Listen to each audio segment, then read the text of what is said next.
லக்கண அடிப்படையில் பார்க்கும் பொழுது இவர்கள் மனிதாபிமானம் கொண்டவர்களாக இருப்பார்கள், தர்ம சிந்தனை நிறைந்தவர்களாக இருப்பார்கள், யாருக்கும் கொடுக்கும் ஆற்றல் உள்ளவர்களாக இருப்பார்கள், வெள்ளந்தியாக இருப்பாங்க. இவங்களை நல்லா ஏமாத்துவாங்க, இவங்க முதுகுல நல்லா குத்துவாங்க. சிம்மமும் தனுசும் நல்லா வாங்கும். குரு பகவானுடைய பயிற்சியானது கடகத்திற்கு வரப்போகிறார். குரு பகவான் 2026 ஜூன் மாசத்துக்கு பிறகு கடகத்துக்கு வந்துருவார். அவர் கடகத்துக்கு வந்த பிறகு பெண்கள் மத்தியில் பெரிய புரட்சி உண்டாகும். அந்த புரட்சி எது மாதிரியான புரட்சியாக இருக்கும்னு பார்த்தீங்கன்னா, 70களில் வாழ்ந்தவர்களுடைய வாழ்க்கை நிலையை பார்த்தீங்கன்னா ரொம்ப பழமையும் இல்லாமல் ரொம்ப புதுமையும் இல்லாமல் ஒரு இடைப்பட்ட ஒரு வாழ்க்கையை வாழ்ந்தாங்க.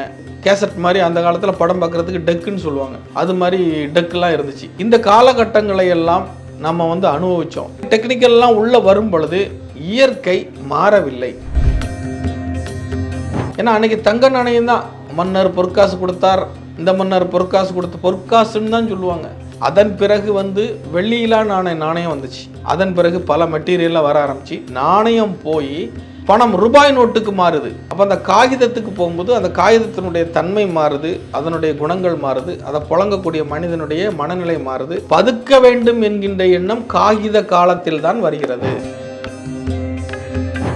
12 ஆண்டுகளுக்கு பிறகு சட்ட சீர்திருத்தங்களும் குடும்ப நல்லிணக்கங்களும் குழந்தை அதிகமாக பெற்றுக்கொள்ள வேண்டும் என்கின்ற கட்டுப்பாடுகளும் வரும். இப்படிதான் கல்யாணம் பண்ணிக்கணும், இப்படிதான் குழந்தை பெற்றுக்கணும் அப்படிங்கிற ரூல் வரும். இதுவரைக்கும் இயற்கையை ஒட்டி வாழ்ந்த மனிதனுக்கு இனி சட்டமாக வரும். அப்போ அழிவு என்பது பெண் என்பது இயற்கையின் ஒரு மாபெரும் சக்தி. ஆணை வச்சு ஒண்ணுமே கிடையாது, பெண் தான் இயக்கம். அந்த பெண்ணினுடைய தன்மையும் சப்போர்ட்டும் குறையும் பொழுது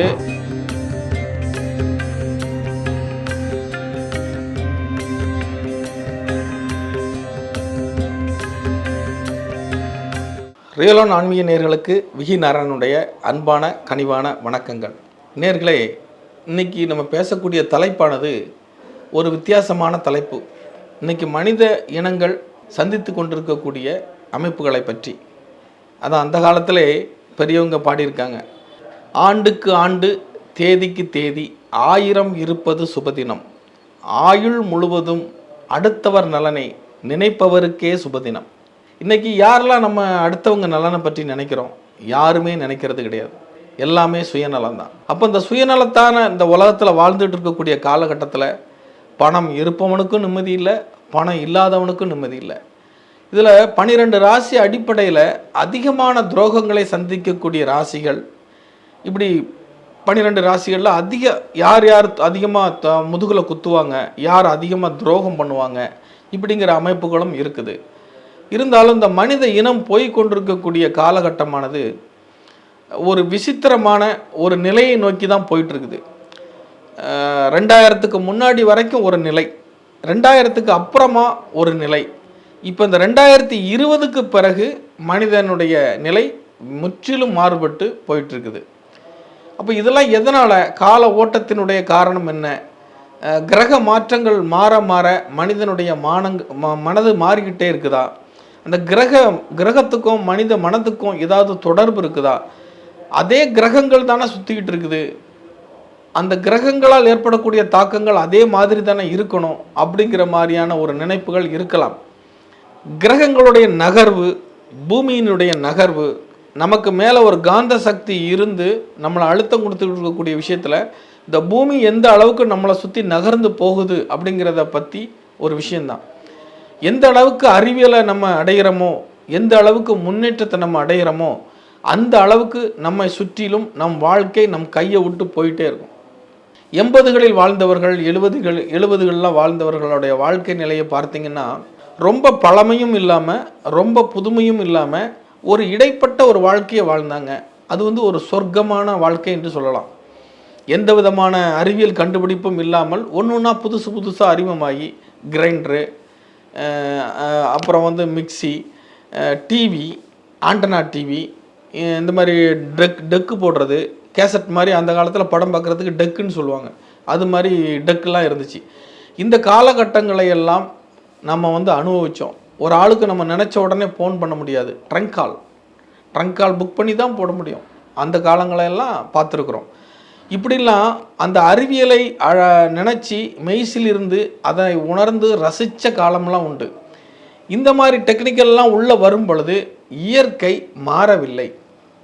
இயற்கை கொஞ்சம் அப்படியே தான் வச்சுருந்தாங்க. அதாவது ஒரு பக்கம் விவசாயமும் நடந்துக்கிட்டே இருந்துச்சு, இன்னொரு பக்கம் புதுவிதமான விஷயங்களும் வந்துகிட்டு இருந்துச்சு.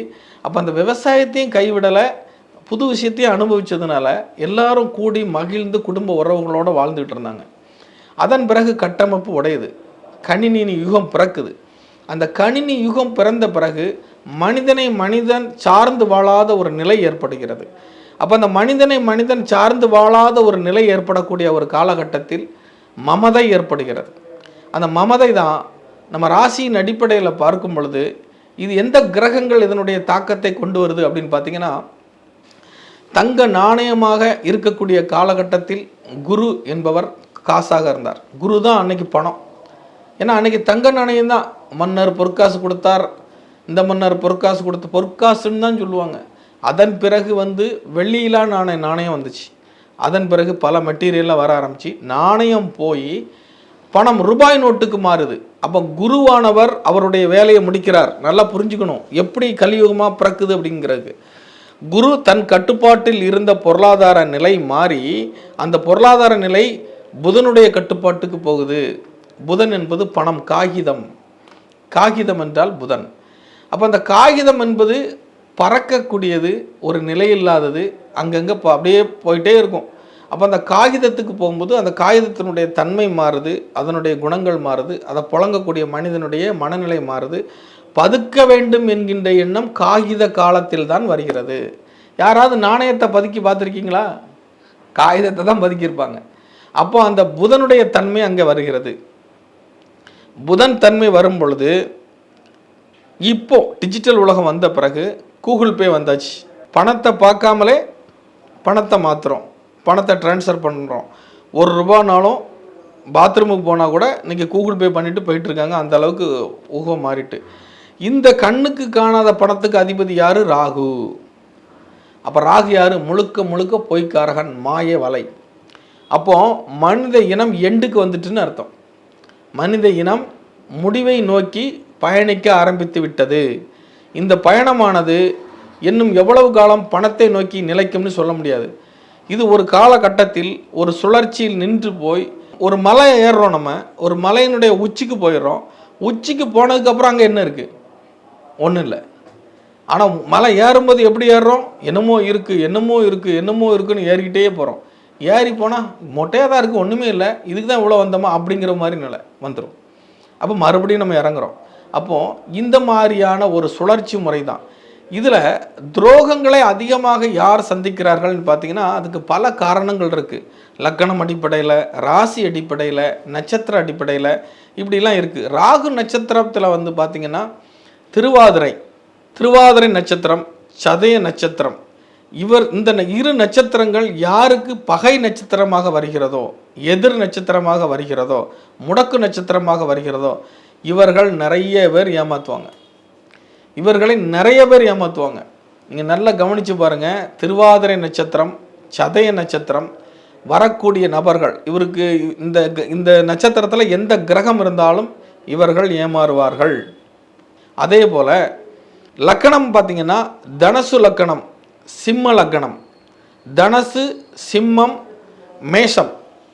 இந்த தனுசு ஃபஸ்ட்டு, ரெண்டாவது சிம்மம், மூணாவது மேஷம். இந்த லக்கண அடிப்படையில் உள்ளவர்களும் ஏமாறுவார்கள். ஏன்னா மேஷ லக்கணம் என்பது தலைப்பாகம், சிம்ம லக்கணம் என்பது 5ஆம் இடம், பூர்வ ஜென்ம புண்ணியம். தனுசு என்பது 9ஆம் இடம், தகப்பனுடைய ஸ்தானம். இந்த மூன்றுமே ஒரு மனிதனுடைய பிறப்பினுடைய அடிப்படையை கொண்ட நட்சத்திரங்கள் இருக்கக்கூடியது, ஆரம்பமும் முடிவும் இருக்கக்கூடியது. அஸ்வினியில் ஆரம்பிக்கக்கூடிய நட்சத்திரம் மூலத்தில் முடிவடைகிறது. ஒரு மனிதனுடைய வாழ்க்கையினுடைய அமைப்பு இதுக்குள்ளே தான் அடங்கியிருக்குது. இந்த 3 கிரகங்கள், நான் சொன்ன மேஷம், சிம்மம், தனுசு, எவன் ஒருவனுக்கு கிரகம் இல்லையோ அவன் ஒரு டெரரிஸ்டாக இருக்க கூட வாய்ப்பு உண்டு. அவனுடைய வாழ்க்கை பெரிய அளவில் பாதிக்கும். அப்போது லக்கண அடிப்படையில் பார்க்கும் பொழுது இவர்கள் மனிதாபிமானம் கொண்டவர்களாக இருப்பார்கள், தர்ம சிந்தனை நிறைந்தவர்களாக இருப்பார்கள், யாருக்கும் கொடுக்கும் ஆற்றல் உள்ளவர்களாக இருப்பார்கள், வெள்ளந்தியாக இருப்பாங்க. இவங்களை நல்லா ஏமாற்றுவாங்க, இவங்க முதுகில் நல்லா குத்துவாங்க. சிம்மமும் தனுசும் நல்லா வாங்கும், பக்கத்தில் இருக்கவங்கள துரோகம் பண்ணிட்டு போயிடுவாங்க. இந்த லக்கணக்காரர்களுக்கும் உண்டு. இதையே ராசியாக அடிப்படையாக கொண்டவர்களும் ஏமாறுவார்கள். அப்போ துரோகம் என்பது பாரத காலத்திலிருந்தே, இந்த மகாபாரத போர் காலத்திலிருந்தே நிறைஞ்சிருந்திருக்கு. துரோகம், வஞ்சகம், சூது எல்லாமே நிறைஞ்சிருந்திருக்கு.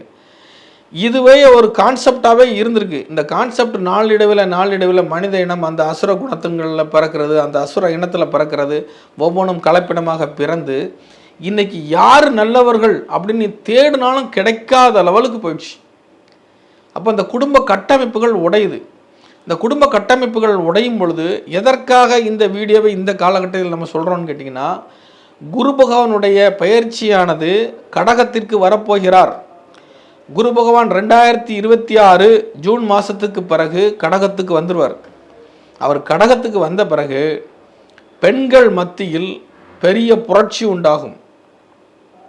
அந்த புரட்சி எது மாதிரியான புரட்சியாக இருக்குன்னு பார்த்தீங்கன்னா, ஆண்களுக்கு நாங்கள் அடிமை இல்லை, ஆண்களுக்கு நாங்கள் பணிவிடை செய்ய போவதில்லை, டைவர்ஸ் கேஸுகள் அதிகமாக வரக்கூடிய ஒரு காலகட்டத்தையும், திருமண தடைகள் அதிகமாக வரக்கூடிய காலகட்டத்தையும் இன்னும் வரக்கூடிய 12 ஆண்டுகளுக்கு நாம் மீட் பண்ண போகிறோம். இன்னும் 12 வருஷத்துக்கு திருமணம் நடக்கிறது குறையும், குழந்தை பிறக்கிறது குறையும், பெண்களுடைய ஆதிக்கம் அதிகமாகும், குடும்ப ஒற்றுமை குலையும். இந்திய மக்களுக்கு, தமிழக மக்களுக்குன்னு இருக்கக்கூடிய கலாச்சாரம் உடையும். அப்போ நாளடைவில் இந்த 12 ஆண்டுகளுக்குள்ள, இந்த 2026க்கு பிறகு நீங்கள் அடுத்து வரக்கூடிய ஒரு 12 வருஷத்தை கழித்து பார்த்தீங்கன்னா, டிவோர்ஸ் எண்ணிக்கை பன்மடங்கு எகுரும். குடும்பமாக ஒற்றி வாழக்கூடிய அமைப்பு பன்மடங்கு செதறிடும். நம்மளுடைய மனித இனத்தினுடைய கட்டமைப்பு உடைய போகிறது. மனித கட்டமைப்பு உடையும் பொழுது அங்கே இயற்கை ஜீவராசிகள் தங்களுடைய ருத்ர தாண்டவத்தை ஆரம்பித்து விடுவார்கள். என்று பெண்கள் தங்களுடைய மனநிலையில் மாற்றத்தை கண்டுவிட்டார்களோ அப்போ அங்கே மனிதன் வாழ்வதற்கான சூழல் இருக்காது. ஒரு குடும்பத்தில் ஒரு பெண் அனுசரித்து போய் அந்த பெண் அந்த குடும்பத்தை நடத்தினால் மட்டுமே அந்த குடும்பம் இயங்கும். அப்படி இல்லைன்னா அந்த குடும்பம் இயங்காது. பெண் என்பது இயற்கையின் ஒரு மாபெரும் சக்தி. ஆணை வச்சு ஒன்றுமே கிடையாது, பெண் தான் இயக்கம். அந்த பெண்ணினுடைய தன்மையும் சப்போர்ட்டும் குறையும் பொழுது அந்த இயற்கையை தன் நிலையை மாற்றிக்கொள்ளும். ஏன்னா பெண் மனசை மாற்ற முடியாது. அப்போ இயற்கை சீற்றங்களை கொடுத்து அதற்கு உண்டான இயற்கையான பனிஷ்மெண்ட்டை கொடுக்கும் பொழுது மனிதனுக்கு உணர வச்சு மறுசுழற்சியை கொண்டு வருவதற்கான வாய்ப்புகள் உண்டு. 12 ஆண்டுகளுக்கு பிறகு சட்ட சீர்திருத்தங்களும் குடும்ப நல்லிணக்கங்களும் குழந்தை அதிகமாக பெற்றுக்கொள்ள வேண்டும் என்கின்ற கட்டுப்பாடுகளும் வரும். 12 வருஷத்துக்கு பிறகு வரும். இந்தியன் கல்ச்சர்னால் இப்படி தான் இருக்கணும், இப்படி தான் கல்யாணம் பண்ணிக்கணும், இப்படி தான் குழந்தை பெற்றுக்கணும் அப்படிங்கிற ரூல் வரும். இதுவரைக்கும் இயற்கையை ஒட்டி வாழ்ந்த மனிதனுக்கு இனி சட்டமாக வரும். அப்போ தான் அந்த மனிதன கட்டுக்கோப்பாக இருக்கும் அப்படிங்கிற ஒரு நிலைமை இன்னும் 12 ஆண்டுகள் கழித்து தான் வரும். அப்போ அழிவு என்பது இந்த 2026 மனித குடும்ப வாழ்க்கையினுடைய கட்டமைப்பு அதிகமாக போகிறது. ஆகவே குழந்தைகள் வளர்ப்பதில் தாய்மை உணர்வு கொண்டவர்கள் குடும்பத்தை அனுசரித்து செல்வதிலும் தான் இப்போ இனி வரக்கூடிய காலகட்டத்தை நம்ம இயங்க முடியும். இனி வரக்கூடிய காலகட்டங்களில் துரோகங்கள் அதிகமாக நடக்கும், ஏமாற்றங்கள் நடக்கும், மனிதாபிமானம் இருக்காது. பணம் இல்லாதவன் கெட்டவன், பணம் இருப்பவன் தான் நல்லவன் என்கிற நிலை உருவாகிடும். அதெல்லாம் நம்ம சந்திக்க போகிறோம். நேயர்களே, ஜாதக ரீதியாகவும் நட்சத்திர ரீதியாகவும் நம்ம பார்த்துருக்குறோம். இதை புரிஞ்சுக்கோங்க. இறை வழிபாடு, இயற்கை வழிபாடு, இயற்கையை மதிப்பது, பெரியவர்கள் நமக்காக கொடுத்த பொக்கிஷங்களை கையாள்வது, நமக்கு அதாவது மனிதனுக்கு பெரிய மைனஸே நன்றி மறப்பது. ஐயா வைகுண்டர் சொல்லியிருக்காரு, நன்றி மறவாதே நான் பெரிதென்று எண்ணாதே. நன்றி மறவாதேன்னா ஒரு வார்த்தையில் சின்ன அர்த்தம் இல்லை, மிகப்பெரிய அர்த்தம் இருக்குது.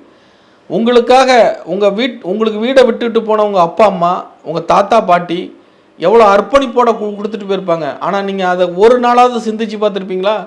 இப்படிப்பட்ட வீட்டை நமக்கு கொடுத்துருக்காங்களே, இப்படிப்பட்ட ஒரு மரியாதையை கொடுத்துருக்காங்களே, இன்னார் பேரன், இன்னார் மகன் அப்படிங்கிற அடையாளத்தை கொடுத்துருக்காங்களேங்கிற நன்றி உணர்வு இருக்கா யாருக்காவது? கிடையாது. கணவனுக்கு மனைவி, மனைவிக்கு கணவன் நன்றி உணர்வு இருக்கா? இல்லை. பெத்த தாய் தகப்பனுக்கு பிள்ளைங்கிட்ட நன்றி உணர்வு இருக்கா? இல்லை. ஒரு காலத்தில் நம்மலாம் நடந்து போனோம் கட்டு சோறு கட்டிக்கிட்டு. நமக்கு முன்னோர்கள் கொடுத்தது என்ன? மோட்டார் வாகனத்தில் போக பயணிச்சுக்க கொடுத்துருக்காங்க. இப்படி ஒவ்வொரு விஷயத்தையும் நீங்கள் ஆராய்ச்சி பண்ணி பார்த்தீங்கன்னா நன்றி உணர்வுனா என்னன்னு தெரியும். நம்ம கடந்து போகக்கூடிய ஒவ்வொரு நிமிஷமும் இறைவனுக்கு நன்றி சொல்ல வேண்டும், நம்ம பெற்றவங்களுக்கு நன்றி சொல்ல வேண்டும், நம்மளை சுற்றி இருக்கவங்களுக்கு நல்லா சொல்லணும். ஒன்று நல்லா தெரிந்து கொள்ளுங்கள், நம்மை சுற்றி இருப்பவர்கள் நல்லா இருந்தால் தான் நாம் நல்லா இருக்க முடியும். அதுதான் விஷயம். நன்றி, வணக்கம். ஐயா உண்டு.